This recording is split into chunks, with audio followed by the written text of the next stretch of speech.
Hi అండి. So నాకు కొంచెం మాట్లాడడం కొంచెం కష్టం నాకు. That's not my strength. So what I think I'll do is with some help. Shalini, can you come? అయ్యో, ఆవిడ స్పీచ్ తర్వాత ప్లాన్ చేసామే. ఆమె అస్సలు సిగ్గుపడకుండా వచ్చేస్తుంది.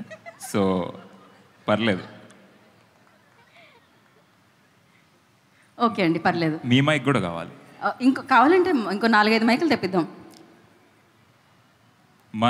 నేను కూడా మీ అందరిలాగే సమంత గారి పెద్ద ఫ్యాన్. సో సమంత గారికి మన ఫ్యాన్స్కి మధ్యలో ఉన్న ఈ బంధం గురించి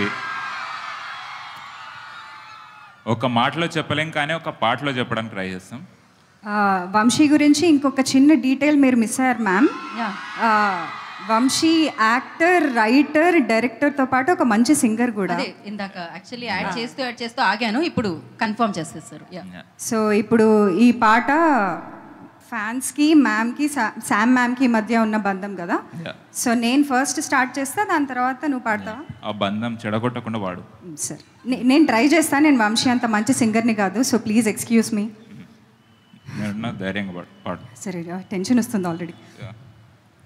పాలు నీళ్ళ బంధం ఇది, జన్మ జన్మల బంధం. పోయింది. మళ్ళీ ట్రై చేస్తా. ఫస్ట్ ఇట్లా పెట్టు,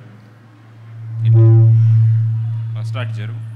అంటే ఇది మేము మ్యూజిక్ వేసామండి మధ్యలో, ఇక్కడ నుంచి రావాలి. ఓకే.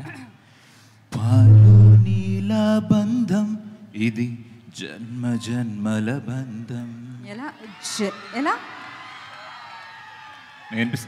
జన్మ జన్మల బంధం, జన్మ జన్మల బంధం. క్లోజ్.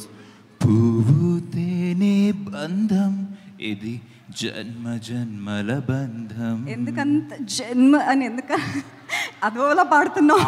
ప్రేమ అలాంటిది. నీకు ఎమోషన్స్ లేవు, నీకేం తెలుసు? అది ప్రేమలా లేదు, ఇంకోలా ఉంది. Okay, next. ఏనాటిదో ఏనాటిదో ఈ బంధం. అంత హై పిచ్ అది? వెళ్ళాలి పైకి. సరే, పైకి వెళ్ళాలి. ఓకే. ఏనాటిదో ఈ బంధం, ఏనాటిదో వినో, ఏనాటిదో ఈ అనుబంధం, ఎన్నో నోముల ఫలమే ఈ జన్మ జన్మల బంధం. ఐ ట్రైడ్ అండి, నేను వంశీలా పాడలేను. So she is getting better. I will get better, I promise. Yeah, okay అండి. That's my speech. యా, దీని తర్వాత ఇంతకీ ఫ్యాన్గా మీ బంధం ఉంటుందో లేదో సమంత గారిని అడుగుదాం. ఇక్కడితో సమాప్తం అంటున్నారు ఆవిడ. శుభం. వెళ్దామండి, మనం అందరం వెళ్దాం కిందకి. మీ వల్ల నేను యాంకరింగ్ వదిలేద్దాం అనుకుంటున్నా, వెళ్ళిపోదాం అనుకుంటున్నా కిందకి. ఈ ఒక్క పాటతో నా చీర కుచ్చుల్ని పట్టుకొని కిందకు వచ్చేద్దాం అనుకుంటున్నాను నేను.